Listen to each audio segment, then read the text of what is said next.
Hello and welcome. Sit tight. Catch Dog Concepts will be live very soon. Thank you for tuning in.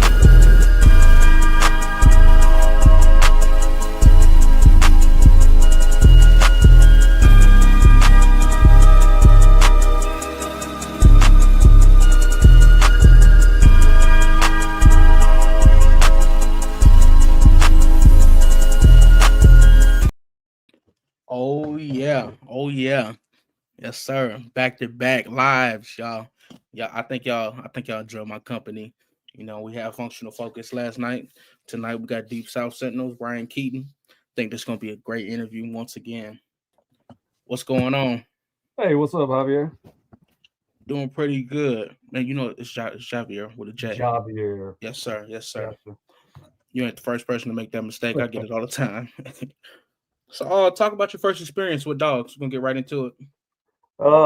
Growing up, I didn't have dogs. That was not something my dad had growing up, so we didn't really have dogs. Here and there, they would kind of try to appease us kids and give us one, but it never lasted very long.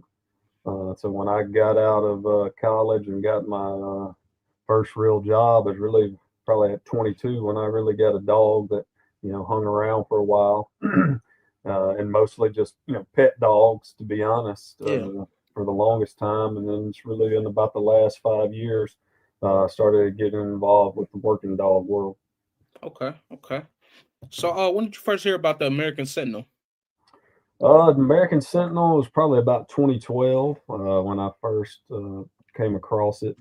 I was actually kind of at that point in time into the XL bullies and things like that, bigger dogs that still had some drive and that kind of thing. And a friend of mine turned me on to band dogs, and he was like, "Hey, check this place out." And so that was probably the first time I think I visited Lee's website about 2012, and he probably didn't know it or remember it, but about that time, he and I met for the first time. We worked in the same school district, and then I moved off. Moved off from then, and then came back about 2020. So that's when we kind of really started training dogs together, and I started getting my hands on some Sentinels. Okay. So what are some important things he may have taught you throughout the years?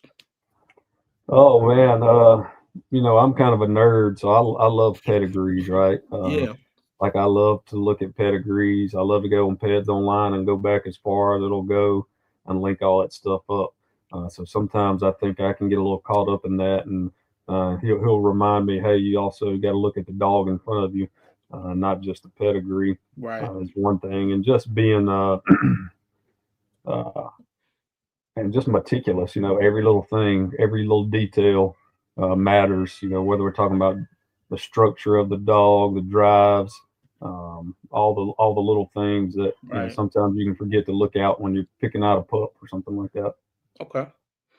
So you did say you met him, but at that point, did you think you were gonna take it to this level you've taken it as far as being a kennel partner with him? Oh man, I didn't even think I was going to do this when we first started training dogs together. Man, I had a dog from somebody else, and my wife and I and family had just moved back to this area from up in northern Mississippi, and I had a young dog from somebody else that I wanted to start training, and so I reached out to him, and like I said, we hadn't been in contact for I guess 2012 to 20, so 8 years really since the last time we had spoken, and like I said, we probably didn't even remember that, but so we started training that dog, and then at the time he had a litter off of Justice and Halo. It was the last time he bred Justice and Halo, and he still had a female pup out of that, and so I got that pup. Her name is Luna, and that was my first Sentinel. And again, even at that point, there was no real thought in my mind of becoming a dog breeder. I was just training dogs for protection for my own family. Right. And then it came into, hey, I got this dog named Machete, and she won't ever come in heat. You want to take her to your house just to see if a change of pace might might do that?" And I said, "Sure, I'll do that." And about 2 weeks later, she came in heat. So she was an odd dog when it came to her heat cycle. She didn't like being around other female dogs, which is Yeah, interesting. Most of the time, it's the other way around, but she's the opposite. Anytime she's the only female in the house, she'll come in heat. You put her around other females, she would never come in heat. that's crazy. But so we kept the dog off that. When I bred her to a dog I got named Cowboy, which is also a Justice Halo dog. That produced the dog we have named Fury. I think a lot of people may have seen a lot of good videos of him, the big fawn dog. And then, man, it just went from there. It's Yeah, amazing how quickly you can go from a couple dogs to 15 dogs. yeah, yeah. I You know, talked to somebody about that people last want to talk night. about it an addiction. It can definitely be an addiction, just like anything else, I think. And sometimes I have to reel it back in because I don't want to I don't want to have 50 dogs in my yard, but it could be real easy. So Yeah, we trying to keep it around 15, just keep the best 15 and go from there. right. Okay. So, what was it like first owning your What was your first Sentinel like? What was that like? What were some adjustments you may have had to make? Not being experienced in those type of dogs or those band dogs. Uh, Really, the drive of her willingness and just wanting to work. Like she was extremely high drive even as a pup. She had a little edge to her as a pup, probably more so than a lot of my dogs. She had a little something to her. I can still remember the night I brought her home from Lee's. Of course, she was about, I don't think she was about 12 weeks old when I got her. Yeah, So I brought her home. It was dark outside. She was a little unsure. We got this creek right behind my house, and she jumped out of the back of the truck and started running around and didn't want to come to me. And next thing I know, she jumped in the creek. And so I had to go off in the creek fully clothed with this brand new dog. And when I came inside, I was, wet from the chest down. And my wife was like, "What the hell just happened?" Uh, so I didn't have a very good experience with her right off the bat. But yeah, that's what I knew at that point. I should have known what I was getting myself into, right? Because right. that's what but no, these dogs are great, man. Just she was a very willing dog, easy to train, and I think that's an underrated aspect sometimes of the Sentinels is how intelligent they are and how easy they can be to train. Yeah. Okay. So, what would you say to somebody that wants to get into high drive dogs that may not have been experienced like you were, and even like bigger dogs? I know the Sentinel isn't supposed to be real big, but I mean it's still a nice size, powerful dog at the Right. end of the day. I think just be prepared. You know what I mean? Kind of. I know you don't exactly know what you're getting into, but just have an idea and have realistic expectations of your own ability. As an owner and a handler. I tell people all the time when I first kind of got into working dogs, I loved the enormous dogs too. Yeah. Right? Thought I wanted a 150-pound dog, but after a while, I realized that those dogs are fine. I still don't get me wrong. I still love big dogs. I love Yeah. the pure mastiffs, the Borbols, the big dogs, and I think they have their place. But to me, if you have a dog that size with the drive, pit bull, that's a lot of dog. So Yeah. you have to understand. Like even me, like I have a wife and three small daughters that are all under the age of 10, and so I got to have some dogs that they can handle also. Right.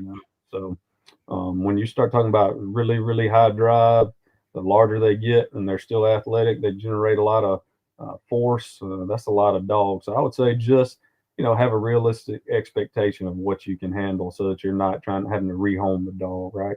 A 65-pound dog with the right attitude is going to stop most men. Oh I yeah. mean, that's just the truth of the matter. If you look, most of your herders are going to probably be around that. Now, there's some bigger Dutchies and stuff, but most of your herders are going to probably be in that 55 to 75-pound range. Right. And like I said, if they've got the right training and the right attitude, they're going to stop a man. I like a little bit bigger just for myself, but I also like to have some of those smaller ones. They can just hop up in the back of the truck. They don't take up the whole vehicle. You can Right. have them in there with your three kids, and the kids aren't crying and complaining because the dog's laying all over them. So it's just something to be said for all sizes. I think they all bring something to the table. As far as if you want a home sentry type dog, that's just going to roam property, I would say, hey, get you a bigger dog, that maybe a little less on the prey drive and things like that. Like I said, I think all those type of dogs, if they're bred for purpose, have a place. Yeah. Okay. Okay. So what's the temperament of the Sentinel like? They can be a little different, It's a band dog, so there's It varies. varying degrees of Mastiff and American Pit Bull Terrier, Right. and even though we can talk about their percentages of each that are in the dog, that doesn't mean that they're going to pull that percentage when you breed them, right? They can Right. pull different amounts. So I have dogs that are 80% pit bull, but really have more of them. They're much more civil, have more of a mastiff mindset, and I Yeah. have vice versa with dogs that are closer to 50-50 that are a little more social. So I think when you're doing it, you just have to really evaluate that dog. For the most part, I think they're really balanced, and I know um, I don't get as many of these questions, but some other people that like you've seen, my friend Jalik has a YouTube channel. He does a lot for the Sentinels, and he gets asked a lot about, can the Sentinel be a pet or a family dog? And I kind of chuckle because I mean that's exactly what it is, exactly Yeah. what Lee created. Uh, we tend to show, I know I tend to show the working videos because we want to showcase our dogs, but man, like Right. my dogs. They come in and when they're in the house, they just go lay down, just like any other dog. Yeah. They're not, for the most part. Now, obviously, there's varying degrees. For the most part, they're not real high strung, and I think that's what attracted me to them, say over like a herder, Right. who may Yeah. be a little bit more. I like a bulldog type dog, man. Like even Right. in I have some presses, and even in my presses, I prefer a presser that acts a little bit more like a bulldog. Like one of my friends says, I don't, a little more bulldogish than mastiff, and that's kind of what I look for. And I think in most of your sentinels, that's their personality. For the most part, most of them are going to act like a pit bull. They Yeah. get that real goofy, family oriented, just want to be close. And then every once in a while, you'll have one that really is a real asshole that kind of pull, pulls more from that mastiff blood that just wants to Yeah. smoke everybody. But that's not what that's not necessarily what we're trying to produce. And I don't get me Right. wrong, I have a couple of those, and um, they have their place. You know what I'm saying? Yeah. Those dogs have their place, just like the ones that are a little less civil, a little more social. They all have their place in the program to create a balanced dog. Right. And for the most part, I think that's what you're getting in the Sentinel. They're going to typically be pretty high prey drive. So, they may or may not do so well if you got other small animals in the household. But I've also seen them do pretty good once they're raised up and trained, that they do okay. They understand family, the family dynamic. Uh, but I don't tend to worry about that too much. We don't have any small animals, so we don't really try to calm down the prey. I'd let it go. Right. But yeah, that's what you're getting for the most part. You're going to get a very loyal, loving dog who, in my opinion, they have a good off switch. They know when to chill out. As Yeah. a whole. Okay. How do you house that? Like how do you maintain a dog that may have a higher prey drive than the other ones? Like as far as them getting out or escaping or even just probably breaking off a chain or whatnot. Yeah, I mean, I think secure setup is the best, the best way. Don't get me wrong. I had some kennels I thought were pretty strong, and they tend to get out of them. Yeah. A nice chain setup is a great, to me, is probably the most secure way to house a dog is a great chain setup. But we know in our this day and age, depending on where you live, that may or may not be an option. Yeah. Yeah. And it's not necessarily the cleanest setup either, depending on your climate that you live in. But it does tend to be very secure. If you're going to house them in a kennel for any amount of time, I would say make sure that it's a stout kennel with a roof on it. I've got a 5 month old puppy right now off of my last breeding with Voodoo, and she's already getting out of a 6 foot kennel. Oh It was a man. puppy kennel. It didn't have a roof on it. I thought it was fine. It's 5 month old puppy. I walk outside and she's running around in the yard. She's running climbed out of a 6 foot kennel at 5 months old. So Oh man. roof is important, and then just a secure kennel. Your average run of the mill chain link kennel from uh, Walmart or wherever is not going to do it. Yeah. I think you're going to need at least. I think Lee's chain link, which is not average, right? They're like what they use at the zoo. I want to think it's like 8 gauge. Oh wow. And if you can come across, if you get those, I think they're great. Most of mine are the welded wire, which I thought was great, but sometimes those welds tend to break. But Yeah. that heavy gauge chain link gives a little bit, so it's strong enough to where they can't chew out of it, but it also gives a little bit. So I would say, from the ones I've seen, so Lee's kennel setup's probably about as top notch as you can get as far as securing and housing dogs. Right. But just I think a great recall is one thing you need if you got a high prey drive dog, and it's a chance. You never know. Like my dog's in my house, my 3-year-old may open the door, and there goes the dog. You know what I mean? So you better have trained a recall on a dog like that, or you're gonna probably have some mad neighbors. They're gonna end up with a dead cat, or Yeah. something like that. So to me, when you're training your dog, any dog, not just a sentinel, I would say recall was probably up there at the top. Like if you have a strong recall, that allows to be a little bit more, um, gives your dog a little more freedom. But definitely, when you got a high prey drive dog, you need to make sure you've got it secured, whether that's on leash. Like most of the time when I'm outside, mine are on a leash, even if it's a 20-foot long line, so we can do a little training. But they kind of stay on leash because I've got some that if they see any type of prey, whether that be a rabbit, cat, another dog, they're gone. And so just be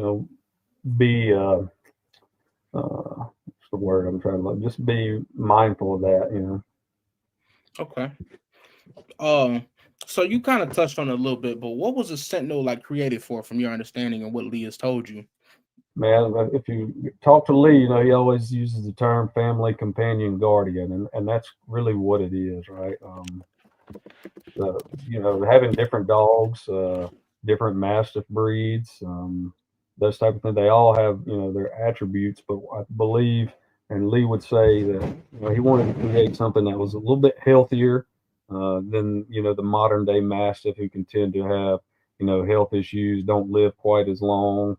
Now, obviously, there's some outliers out there, but as a whole, they don't live that long. Right. Have more athleticism, and there will be people that balk at this, I know, but but more gameness, right? Like Yeah. obviously, mastiffs weren't bred for gameness. There's really only been one breed that was bred for gameness, and gameness is not a natural trait, right? It's I not. was gonna ask you about this You're not going question. to Yeah. find.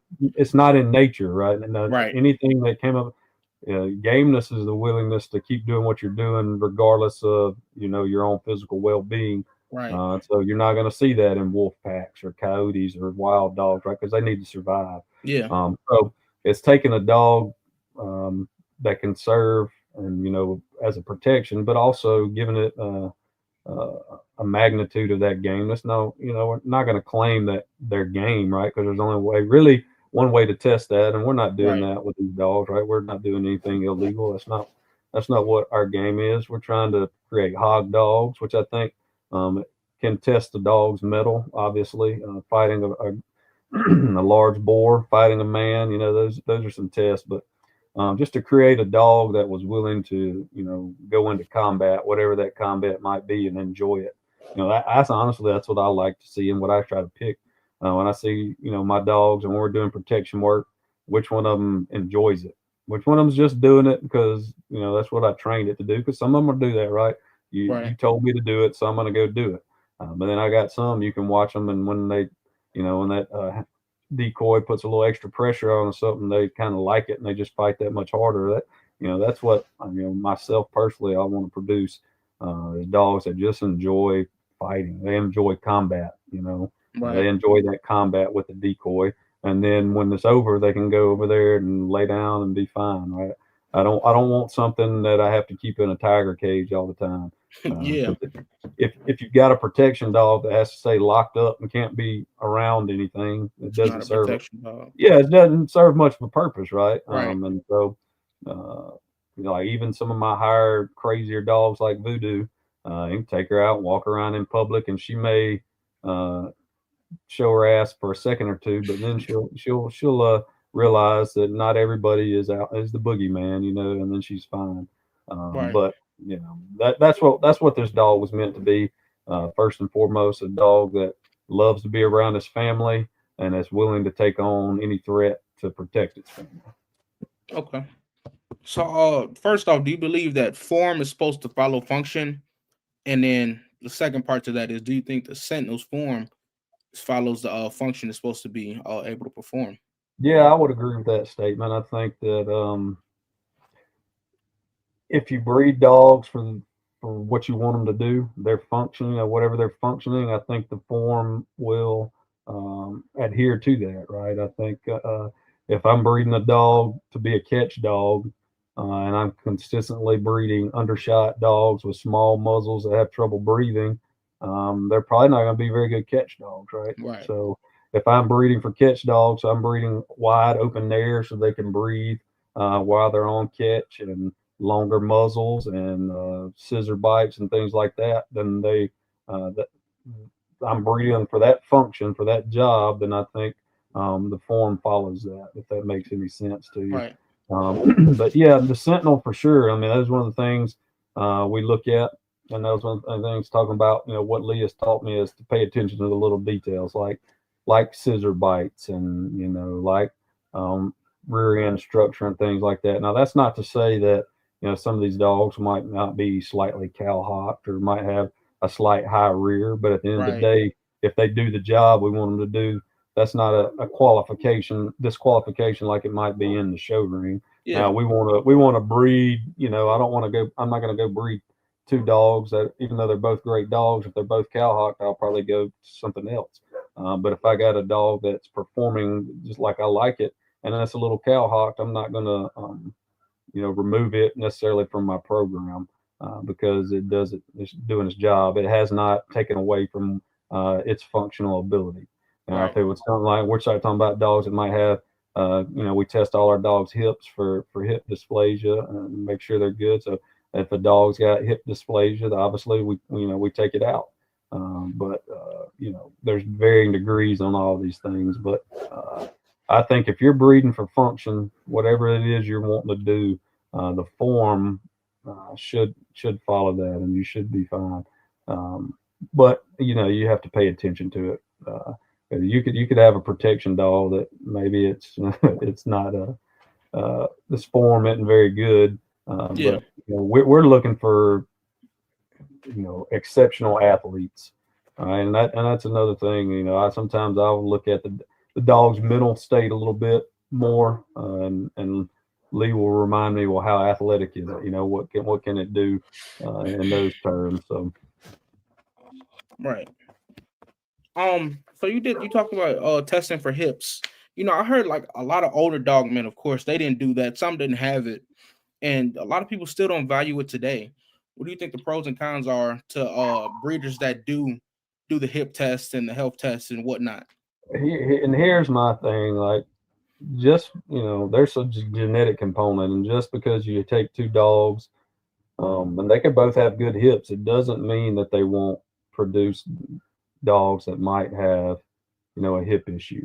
And Right. you also have to take into account, a lot of studies now are showing that the environmentals of the puppy play a huge role, right? Yeah. So Yeah. if you've got that puppy on slick surfaces, if you've taken this young dog and running it 5 or 6 miles a day and stuff before its joints have had a chance to develop, and that may not be the genetics of the dog, that may be on you.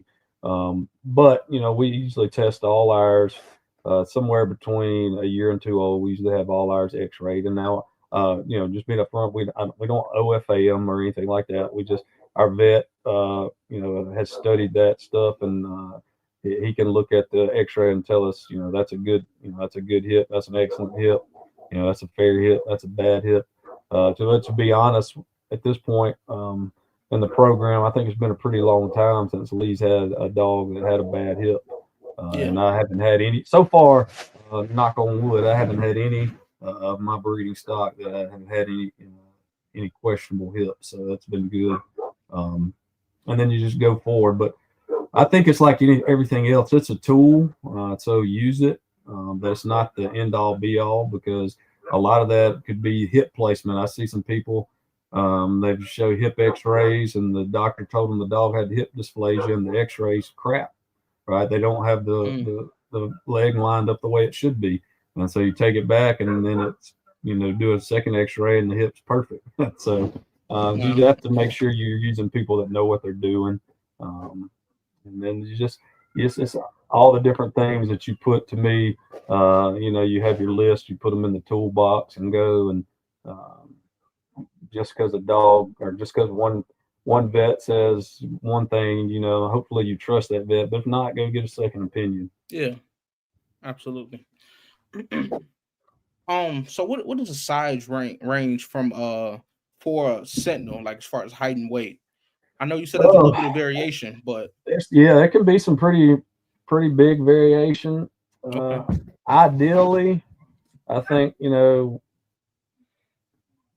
would prefer that females, not be below 70 pounds.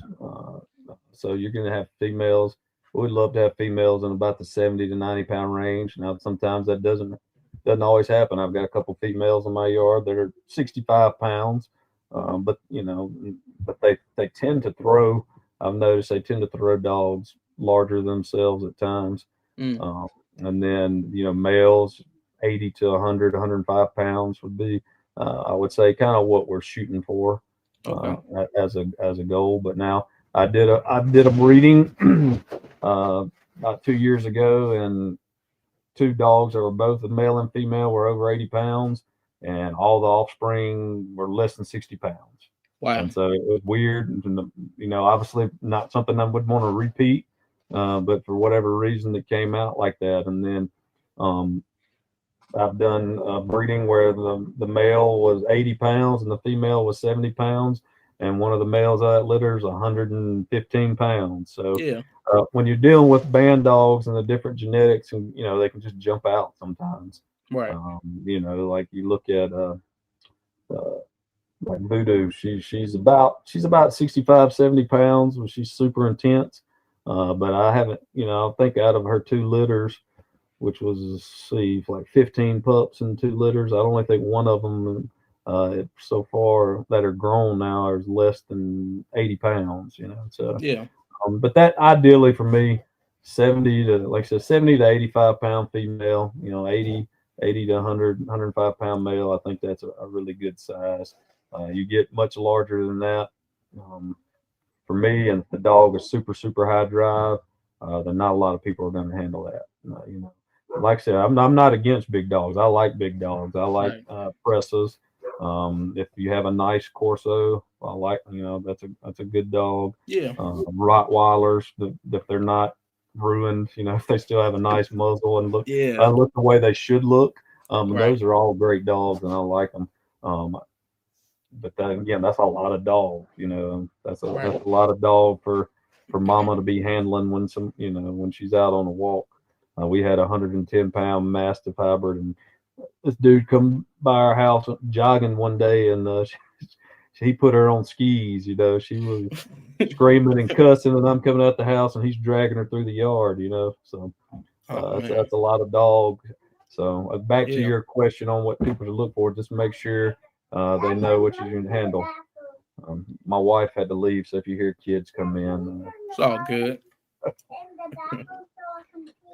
So I know you probably don't pull out the tape measure and go right to the withers, but what do you think their height ranges from? man, I would say the average male is probably about 25 inches, and at the withers, maybe 24, 25 inches at the withers. Right. Females a little less than that. I don't look at the height a whole lot. I just kind of look at them like, I would like a little more leg or a little less leg. I don't, Yeah. and I'll be honest, I tend to like a little more leg than Lee Right. does. Lee likes a little less leg, and I don't mind a little leg on mine. But Right. you look at I just went and saw Jalik, and he has a dog named Jaguar, which is one of the bigger sentinels I've seen recently. I think he said he was about 27, 28 inches at Okay. the withers. And just looking at him next to my biggest dog, Fury, he was a good couple inches taller. than Fury. Fury's a little bit shorter and stockier, broad. But I would say on average, you're probably looking at a 24, 25-inch male at the withers, and probably 22, 23 for your females. Gotcha. Okay. While we on the topic of height, do you think height actually excuse me, do you think height actually helps when I see you hog hunt a little bit every now and then? So do you think height plays an advantage in that dog being able to take down that hog or be able to get a advantage over the dog over the hog when catching it? I don't think it's a disadvantage, especially when in catch. Now, where it could be because you're talking about levers and being able to provide a little extra torque because of Right. that longer levers. But where it could be an issue is transporting that dog, and a lot of times you got that dog in a dog box with several other dogs, or it's in the back of a side by side or something like that. So you got a really large catch dog. It could be harder to transport, and also possibly getting into certain places where there might be a hog at if the dog Yeah. is to it. So I think um, knowing your location is big. So you'll look and see some of those guys that hunt hogs out of Texas, and they'll have taller, longer dogs that are more of a running style catch dog because Yeah. you'll see them catching them out in the open. Whereas for the most part around here, you're in a little bit swampier, thicker brush, and people are going to use more of your pit bulls or like I said, our band dog, or even nice American bulldogs, things like that. Yeah. So I think there's give and take. You gain something. You gain something by having a little bit taller, leggier dog, but I think you also create other issues, and Right. vice versa. If you're going to have an open area where you need a dog that can run, and you may be better off with a lurcher type, right? That's Yeah. got a little whippet or greyhound, bull gray or something like that can run and catch. As opposed to here where we like, we're good with American bulldog, pit bull, sentinel band dog, and kind of gritty, get in there and catch and hold. Got you. Okay, so you think the Sentinel is more of a like you said in that area of the American Bulldog or the Pit Bull. They're not more I of a think running catch. I, They're more of I wouldn't say they're more of a running catch, but no, right. that doesn't mean they can. Like some of the smaller ones, obviously I think they can because they're super athletic. When you start getting to a dog that's bigger, Yeah. to me, when you get up to a dog that's about 100 pounds, unless it's really leggy, it's not really more of a run and catch dog. Right. Now, and that's what I'll do with some of mine. If they turn out a little bit smaller than what I like for protection work, I might Yeah. find a hog hunter that wants them. And so those dogs, like Luna, she could run and catch anything. You know what I mean? Like Okay. 65 pounds. Now, obviously, she's not um, a bull gray or bull lurcher, but as far as athleticism, she's going to run and catch anything. Right. So they're extremely athletic, but for the most part, I wouldn't consider them run and catch dogs, and more of a walk them in once the hogs bayed and send them in. Got you.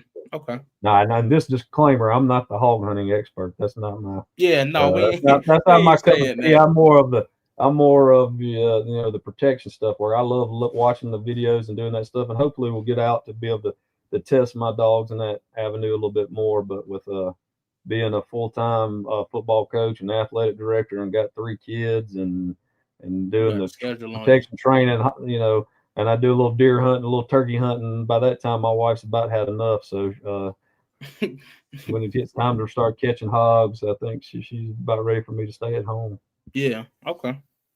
So, what's the plan for the Sentinel? Where do you want to see it in? Let's say 5 to 10 years from now. Where do you want to be at in a program? Do you want to single out those variations and then maybe build a line off of different variations within the Sentinel, or are you just going to continue that branch of Sentinels where they have their own distinct looks and traits and temperament? As a whole, I would like to get a very consistent look, which Okay, that's just going to take time, But of I do course. think that you can see it now in the dogs that Lee produces, and then hopefully I produce. They're beginning to have a look, right? I Right. can I can look at a dog and say, hey, that looks, it's got a dock tail, so it could be, a certain, some people, people that don't know any better, they always ask if it's a Corso because it's got a dock tail. Yeah. Most of them don't look much like Corsos unless they're really big. But just to have a consistent look, and then to have I think every dog breeder wants the culls to go down, right? You want to Right. breed dogs that even the worst one in the litter is a nice enough dog that it can go be someone's companion guardian. So Right. that's what I would like to do: produce a consistent look, whether that's size, head shape, consistent temperament, obviously, which I think is we're that's hard to do in any breed, right? Oh You're yeah, gonna for have sure. dogs that are every dog, every dog breed, every litter is gonna have a dog that someone might be a little nervy, some are gonna be super confident, some are gonna be higher and lower drive. But Right. to have a good idea of what I'm looking at, and for me personally, is just to be able to do a great job of fitting puppies with the right household, Right. so that to be able to hopefully when that dog is 7 or 8 weeks old, I can see what its future is as much as anyone can, and fit it with the right home, because Yeah. that's what we want, right? We want people to have a dog they fall in love with, that does what they want it to do, whatever that is: protection, catch work, sit on the couch with them and do nothing, and that's kind Right. of what our goal is. But as far as for my Sentinels, you know, I don't see myself veering off from anything that Lee's done. I know on my yard, I love the dogs that have the combination of some of that Lucky Seven blood, who was a pit bull, um, and Okay. so some I have several dogs that have him up front, and they're excellent dogs. And I think taking them and combining them in with the Justice Halo blood, which was probably the most prolific breeding in the Sentinels, and just crossing those together, because it's not an outcross; it'll be a line breeding. All these dogs are related, but and then breeding those offspring to each other and those siblings, just like I've got a Slam and Luna now. So Slam was a dog off of Lucky Seven, and Luna is a Justice Halo dog. And then I have my male Danger, who's a Lucky Seven son, and I would say he's probably my favorite dog on my yard, Okay. my top dog. And so far, with the few times we've bred him, he's proven to be an excellent producer. Right. So just mixing those combinations in with some of the Justice stuff, and line breeding off that, and trying to get consistent size. Uh, Gotcha. yeah, Okay. So, oh man, I see you got a working English Mastiff. yeah. Man, I think I fancy for like Mastiffs that do that type of work. I just like it. Like I think you saw my post about Land Caesar, just like a Hmm. phenomenal dog from the videos and pictures I saw. So, Yeah. how'd you come across her? And I just stumbled across her on basically a guy on Facebook. Got a guy on Facebook, got a pit bull from Lee. And so I found his page, through that, and I saw he had this English Mastiff, a nice, English Mastiff. And so I've reached out to him and asked if he ever planned to breed that pit bull, because the pit bull was Lucky Seven blood on Yeah. Lee's, off that Red Boy Jocko Bolio tombstone stuff. And so it's a larger pit bull. 1 second. All right, you take the baby to the bathroom, my 3-year-old. You can threaten their life. Whatever you do, don't come in here. Well, here they come. But, so I stumbled across that, and then that breeding never happened, and then it just eventually I worried the guy to death and talked him out of the dog. So I have a good friend of mine that has several Sentinels. Casey, he's actually the guy who owns Fury, and he owns some other dogs. So Casey actually has her. Like, he went and picked her up, uh, and she was pretty nasty. So by the time he got back with her, she wanted nothing to do with me. She wouldn't. I Yeah. couldn't get her out of the crate. So I was like, "Hey, you just keep her." So Casey has Aries, the English Mastiff, who we just had put some really nice pups off of. But yeah, man, she's nice. She's not a big sloppy dog. Yeah. Super lean and athletic.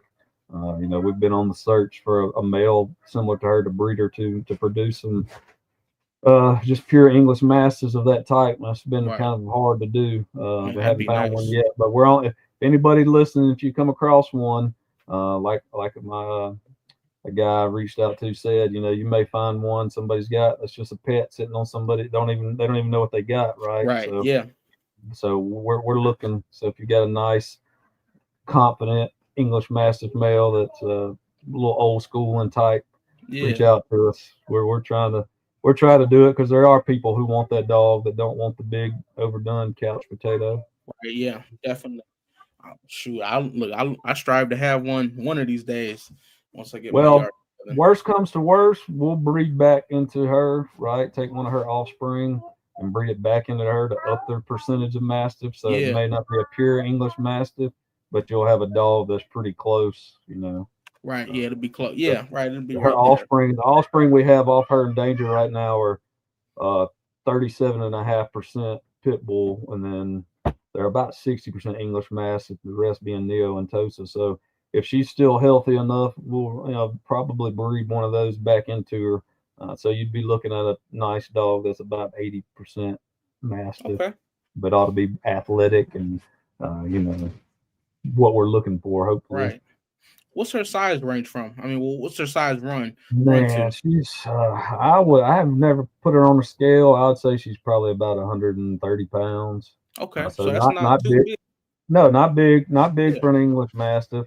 Probably about 130 pounds and probably 29, 30 inches at the withers maybe. Right. Okay. So she's a So she's a big, tall, lean dog, which yeah.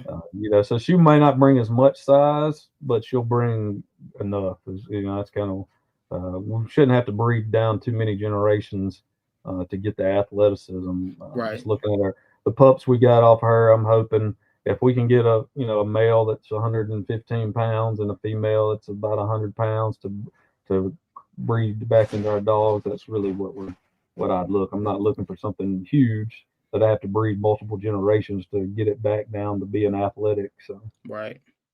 Man, I think I don't know, Lee, he got like the method running into like these old school type of mastiffs. Like I mean, we will see Land Caesar.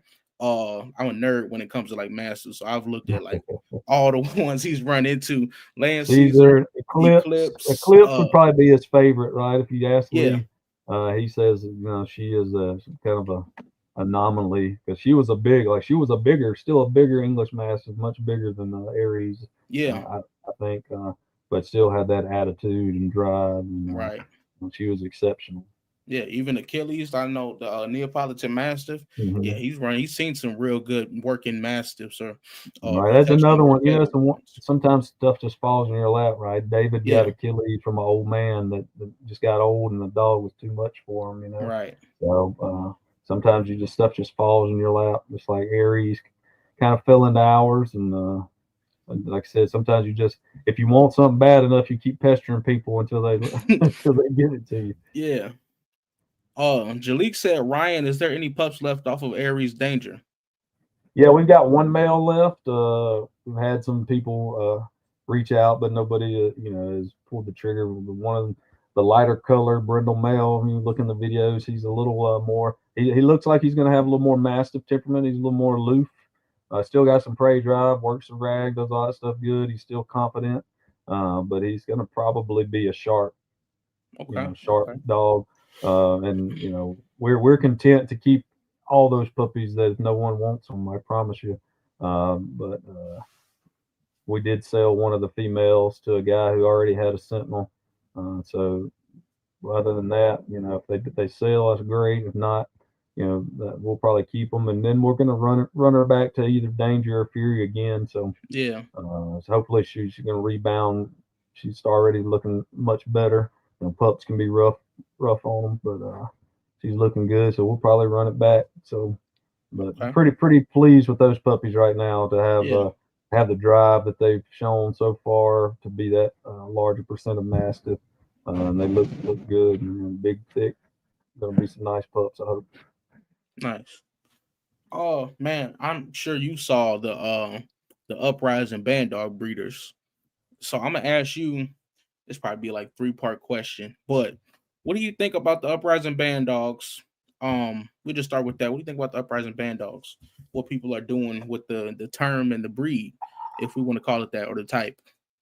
I would say make sure you know what a band dog is. Like I Right. see a lot of people, and they'll say, "Hey, I got these 4-week-old band dog puppies," What and does I band dog know, mean to you? right? So I know that maybe I'm being nitpicky on that, but like to me, a puppy can't be a band dog, right? Because you Right. don't know that it's going to do what a band dog should do. Yeah. So when I post puppies, I'm like I always call it a prospect, right? It's just a prospect until it shows me it's going to catch a man or it's going to catch a beast. Right. So It's a title. just because you bred a couple, it's a title and I do think it's kind of a type, right? Yeah. It's a type, Right. that's a type of dog, some type of bulldog mixed to a mastiff, in my opinion. To me, if you breed a Neo and an English together, I don't know that I would necessarily call it a band dog, even though it could Yeah. be by title, it could be, but I still think that hopefully there should be some type of bulldog blood in there. Yeah. Um, but just for newcomers, test your stock.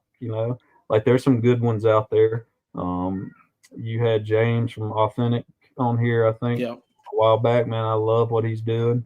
He produces his band dogs are a little bit larger than ours, maybe a Yeah. lot a bit larger, but they still have a lot of good drive. And he tests them. You know what I mean? Like if you watch his channel, all his dogs are doing man work and they're doing catch work, Right. and that would be my biggest thing with the up and comer band dog programs. I don't follow a whole lot of them in the U.S. There's some overseas that I think are doing a really good job.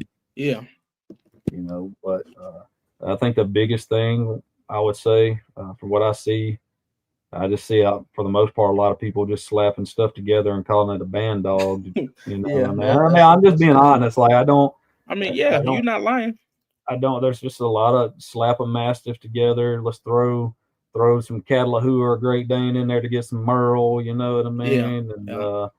And let's try to sell them. But that's not what a band dog is. If you want to say Right. I got mixed mastiffs or something like that, and that's fine. But if you're gonna have a band dog, man, it needs to work. So I would Most say, definitely. yeah, because I mean I'm a young. I mean I'm not old to this. I've only been breeding these dogs for about 4 years now, so I'm Right. still learning and new, and I'm just trying to be a sponge to all the people around me. But yeah, know what a band dog is, and do your research and reach out to the people who come before you, and try to learn. Don't Because you're not going to make any money. I promise. I Yeah. promise you, you're not going to get rich, man. Like I just tell people, I'm just trying to make enough money that I can still feed my kids, right? I'm not Right. spending more feeding my dogs than I am feeding my kids. But if they can feed themselves and pay for the training and travel we do to train them, then that's really all it is for us. Yeah. It's a hobby. It keeps me out of trouble. Right. And I think with the band dog or even I said a band dog. Some people like also intertwine them or just say they're like a mastiff, or some people say they're terrier.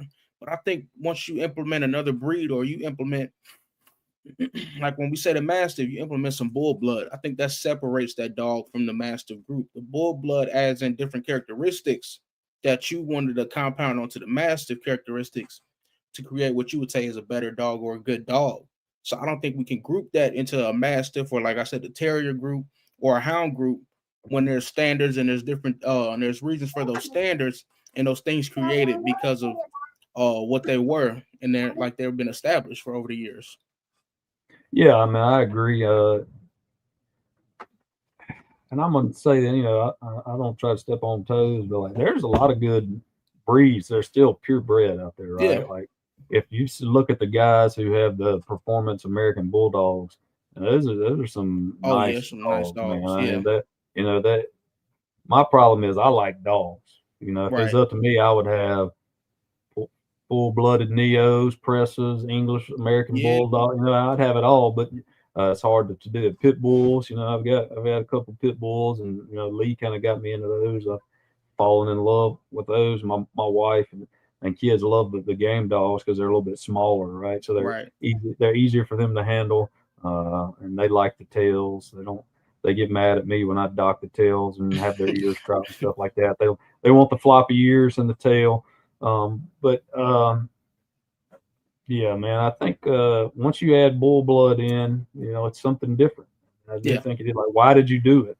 If you didn't want it, if you wanted to just be a mastiff, then you wouldn't have done that. right, And I don't know what all everybody else has in their program and in their right. mastiffs.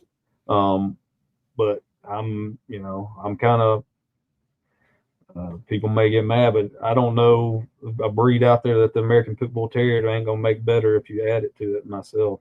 Yeah, Just from a mindset and from a cleanliness and it cleans up some issues as far as with structure and right. not that there's not some terribly bred pit bulls out there that Yeah, structure's trash because some of those old school dog men didn't care about that, right? They wanted to, as long as that dude was going to go win in the pit, they didn't care what he looked like or right, what his rear end looked like, and that kind of stuff. But as a whole, the conformation of pit bulls, I think, cleans up a lot of issues in the for sure. mastiff and gives it a little more confidence, hopefully.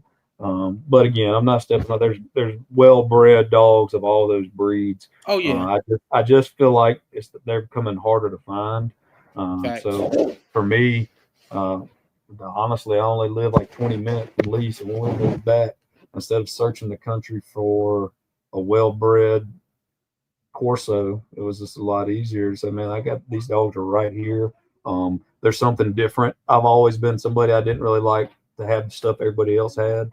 You know Yeah, what I mean? Whatever it is, like if it was a sports team, if everybody else liked the Atlanta Braves, I was gonna hate them just because I didn't yeah, like to be like everybody else. And I was gonna go find something different. So the Sentinel was something different for me, and then I just kind of fell in love with what it was and its capabilities and just honestly what Lee's trying to do and the type of person he is and the integrity and you can get on board with somebody like that. We all have our detractors. There's a lot of people out there that probably don't like Lee because he's tells it what he thinks is on his mind and yeah, our society nowadays doesn't like that a whole lot. But those are the kind of people that attract me, right?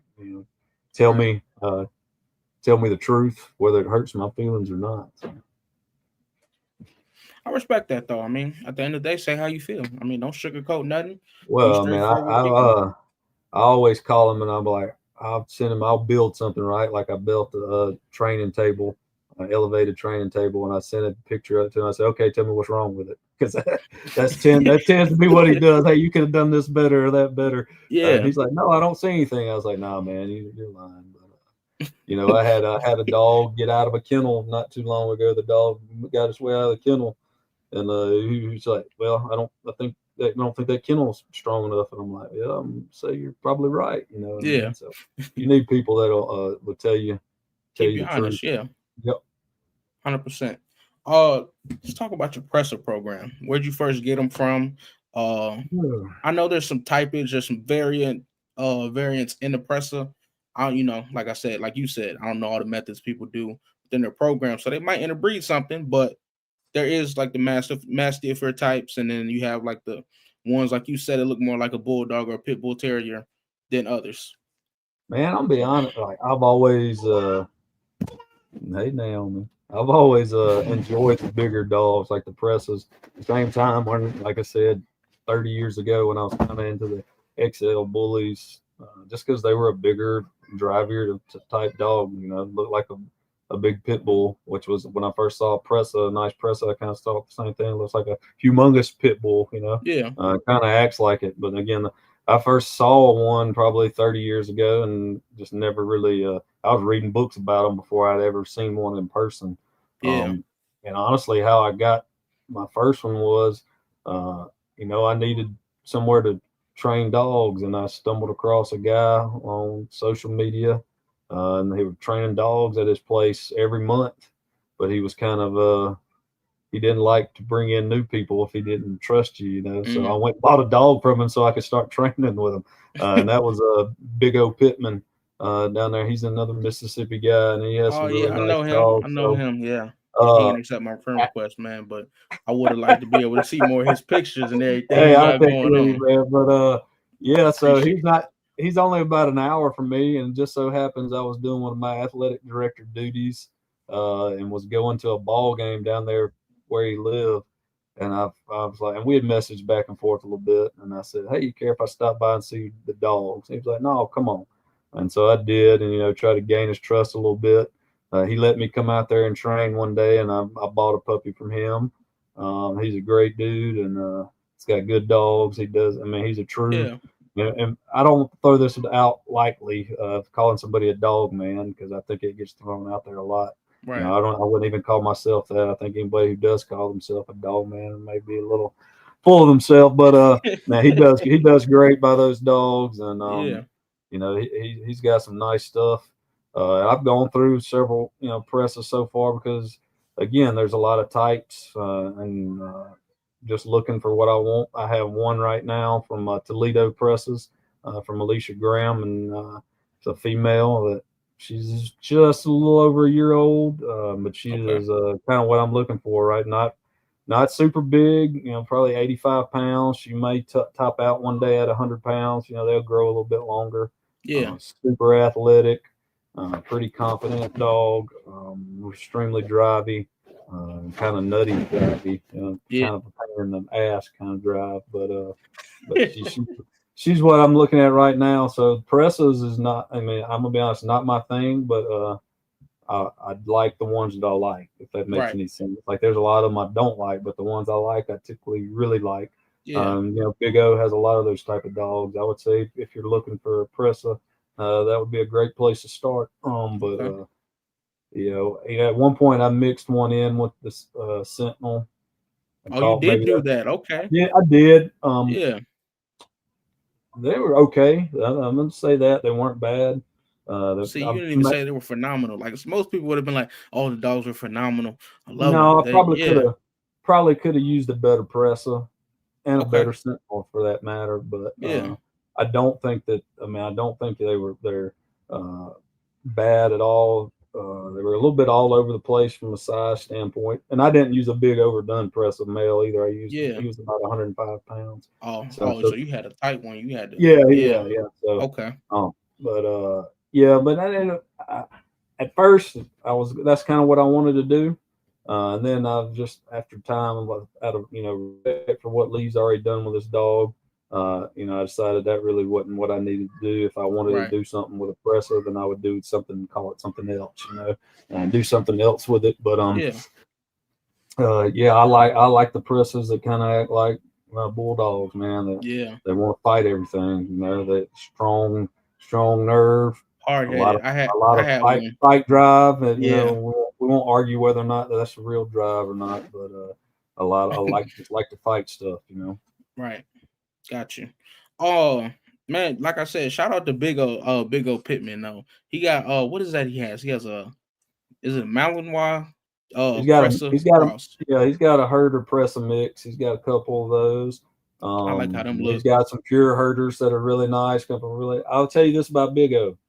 If he wants it, he gonna go get it. He don't care what country he's got to go get it to come from, Yeah, what he's got to spend. Like, he was importing dogs left and right. And I'm like, man, I'm just a laid back. Like, I don't want to have to go through all that hassle, to me. Just right. to be real honest, I got some people overseas now that want dogs from me. And I was kind of like, if you fly over here and get it and take it back with you, that's fine. But I'm not. I'm not fooling Yeah. with all the other stuff. But he's got a couple nice Rottweilers. I mean, he's kind of like me. He likes nice Yeah, dogs. You I know what I wouldn't mean? know, He's but good dogs. Yeah, but he's a great dude. yeah, And he's done a lot just for providing me an opportunity to train with a lot of different really high quality trainers that I may have not gotten a chance to work with. So, right. he's one of the guys that has helped me out a lot. Yeah, shout out to him though for sure. I definitely, from what I saw, I could tell he got like a pretty good program. Definitely Oh like what yeah, he's doing. absolutely. Um, so what do you? I know you talked about it a little bit, but like I said, I had a presser. There were some things I did like and I didn't like. Like mine, he was like 150 pounds. I was a kid by the way when I had him, so of course I don't know everything I know now. But he liked to escape. Like he would like jump out, climb out, break out. Like he would do a lot. What are some things you like about him? What are some things you don't like about them?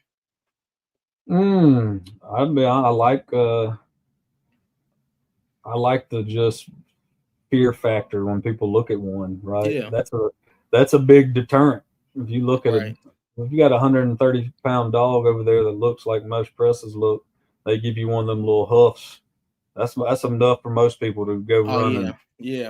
So And blow their chest up. I Yeah, like the physical deterrent look of the press. I like having a big dog when you walk down the street. Everybody looks over and like, damn, you know yeah. what I mean? Like that. People Absolutely. say what they want, but that's a good, that makes you feel good.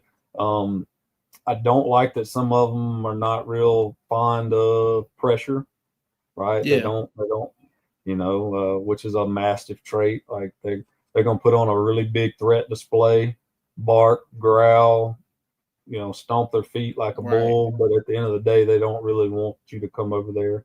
You Yeah, know what I mean? But when you've got a good presser that's forward that wants that, man, that's a whole another oh level yeah. of getting. It's a If you're a bad monster guy, you're getting into something you don't want to get into. You know what for I'm sure. saying? I saw a dog, one of Big O's dogs, 100, this sucker, 140 pounds, jumped up on a 4-foot table and bit the decoy. You know what I mean? Like That's a big dog though. he wanted all 140. the smoke. You know what I mean? And it Yeah, even impressed the trainers and the decoys they were working with. I've seen one of his take, just take all kinds of pressure.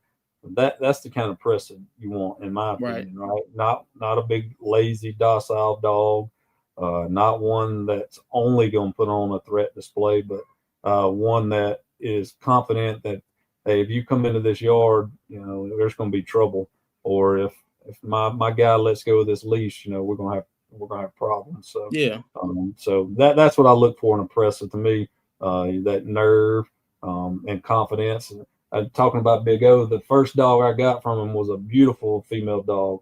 She's probably one of the most confident dogs I've ever had. She was so confident though that like you couldn't hardly get her to bite because she viewed nothing as a threat. Right? yeah. There was nothing that made her uncomfortable. We put so much pressure on I this think that's the dog first time I've because heard that. yeah, I mean, me too, right? Like, so this dog was, I mean, it just had so much confidence, just a Yeah, little spitfire. She was a really good dog. She didn't work out for me because of what I'm wanting to do, but she made somebody a great dog because she right. was just beautiful, red, fawn coat, structure wise, man, just excellent. But that's what I'm looking for. One of them dogs, an oppressor that I'm the baddest. I'm King Kong. I'm the baddest thing around here, Yeah, and they're out there. They're not everywhere, right? no, Just like no, the band dogs and just like the sentinels, they're not all that way, but right. they're out there. And when you get a good one, you got a good one. For sure. What do you think? What do you think you would do with one in the future, as far as like a cross or a breeding? What do you think you want to do? I know you probably thought about this or changed your thoughts millions of times. A lot of people do stuff like that. I've heard in the That's all. dog world. That's all I think about. I have, like That's what I'm saying. It's a thought I that don't. runs a lot. Your yard can fill up fast, right? And Oh so yeah, I've got sentinels and I've got a couple of pit bulls and I've got a pressa. And the problem is there's only so much room in the end. You know what I'm right. saying? So, but I think a pressa back with a bull breed. Yeah. Whether that be there's some guys out there that did this recently. I thought was an excellent cross where they took a American Bulldog, Pit Bull, a cross, generational cross they've been using for a long Mm, time, bred into a pressa, and those are still puppies, but they look really good. I think that's a great idea. Like that's a great cross. yeah. If you look at some of the, if you look at some of the, hey, I need you to go back in there for just a second. Jesse's gonna have to get you. Go back in there with it. I think if you look at some of the good crosses that have been done for a while now, people have been doing the band dogs. Maybe not quite as long as Lee, Yeah. but close to that. There's some American Bulldog, Pit Bull, Pressa stuff out there, and that seems to be. It's always the dog in front of you, though, right? It doesn't matter Right. what breed you use if you get trash dogs. Yeah. And I think the same can be said if you got good dogs. It shouldn't really matter. But that tends to be some good stuff. I think when you see the Pit Bull, American Bulldog, Pressa, you still retain some good size, and they take some good qualities from each other. Right. Okay. Oh, I ain't gonna keep you too much longer. It sound like your No, you're kids good, ready man. for They you to. just they book wild around here, man. Gotcha. Got Oh, girls, all yeah. girls. So Oh, so you went for it. yes. Talk about your pit bull. The pit bulls you do own. What's the bloodline? What's that bloodline consist of? I've got a young male from Lee that's a Sorrells dog. Okay. Off of Lee's dog, Jackknife. Do you want to go to? And he's off of, like I said, Jackknife and Cayenne, nice young prospect. And then I have a female, Komodo, which is a red boy Draco Bullet Tombstone dog. Okay. She's off of Lucky Seven, bred back to his sister Wonder Girl. Gotcha. So that's a tight breeding, and she's produced really well. When she was bred to a Sorrells dog named Frankie Bonk of Lee's, that's not he passed away a couple years ago, but produced some really nice dogs. And so I've got her. We just bred her to Frankie's son Boomer. So actually in the process of breeding her, I'm going to try to get hopefully one more tie tomorrow. I think those will be excellent. It's a nice cross. You're going to get some. Most of your pit bulls are really, really tightly bred. Yeah. So we'll get some. We'll out cross, but then I plan on kind of breeding that back in together and doing some stuff. Supposed to get a pup from Lee off Boomer and Banshee, which is Banshee is Komodo's daughter and Frankie's daughter. That was one of those. So that's what I would like to do. Like I don't need a yard with 20 pit bulls on it. That's not necessarily what I want to do, but I do really enjoy them. Great dogs. So my plan is to kind of line breed off of the Frankie Bonk, which is a Sorrells dog, to the Komodo, which is a red boy Jacko Boleo Tombstone, and then just kind of tighten it up off those. Okay. I think it's my last question for you, and then I'm gonna let you go. What do you say to somebody? I think we can talk about just generally dog breeding and getting into dogs. What do you say to them when they say they want to be a dog breeder, or even just get into dogs? And then secondly, what do you say when somebody says they want to get into the crossing of dogs? I would say if you want to get into dogs, just having a dog, make sure you have the right place, right? If you live in an apartment, or if you live in town, or if you make sure that everything is in order before you do that, so that you're not having to eventually get rid of the dog because it's too much problems where you're at. Because the dogs deserve our best. As far as being a dog breeder, I would say honestly, don't do it like me, where you just kind of start and go. Have a place ready and plan it out a little bit better. Like I'm be honest, it kind of fell in my lap, and it's and I have a bad habit of if somebody's gonna give me something nice, I'm not gonna turn it away, right? So one thing about Lee is he had a lot of nice dogs, and so to make room for those younger nice dogs, he had to get rid of some older nice dogs. Well, I tended to be a good landing place for some of those older nice dogs. So that is something that make sure you got the space and place you need. We're actually in the process of moving now, moving out into the country and got some acreage so that we can do a little bit, honestly, give our dogs a little bit more than what they've got right now. Hopefully have a little more space, be able to set up some puppy obstacle courses and training things and things like that, and really start doing a lot with some of these younger dogs. Hopefully house decoys when we need to, when they come in, and do it and start ramping up the training of these dogs a lot more, hopefully. Nice. Okay. And then what do you say to somebody that wants to get into the band dogs or even just the crossing? Man, I would just say know that it's a long process, right? So if you look at the guys who have done it, I'll just say Lee, he's not quite 30 years in yet, but 30 years and still working on developing a type. So just there's a lot of good dogs out there. So make sure that there's a reason you're doing the cross, right? You're not just crossing just to cross, but you're looking for something. And you have an understanding of genetics before you start doing it, or you're going to get into a mess. There's a lot of people who have been, especially in if you look at in the hunting world, the hunting dog world, they've been crossing dogs forever to get types and things that they want. So just know what you're looking for, and don't just cross something just because you think these are two cool breeds. Okay. Yeah. I got one last question. What you do to get your beard like that? Age, man. Just getting old. Okay. You see the gray hairs in it. You hear the kids screaming in the background and giving me more gray hairs. Yeah, so I can shave this thing off in about a month. It'll about be looking like this again. So, man, it just I can't really say anything other than it just grows. You know, I had me a nice mustache about this time last year. My wife don't really go for that too much. She rather me have the full beard than the mustache. So okay. Well, man, this was a nice interview. I appreciate you.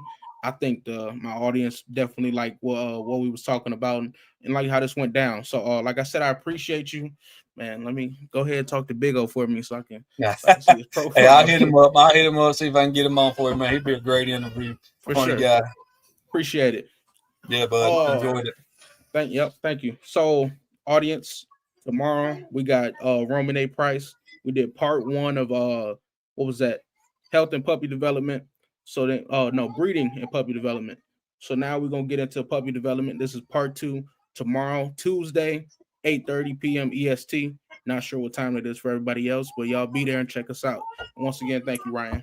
Yeah, man, enjoyed it. Thanks.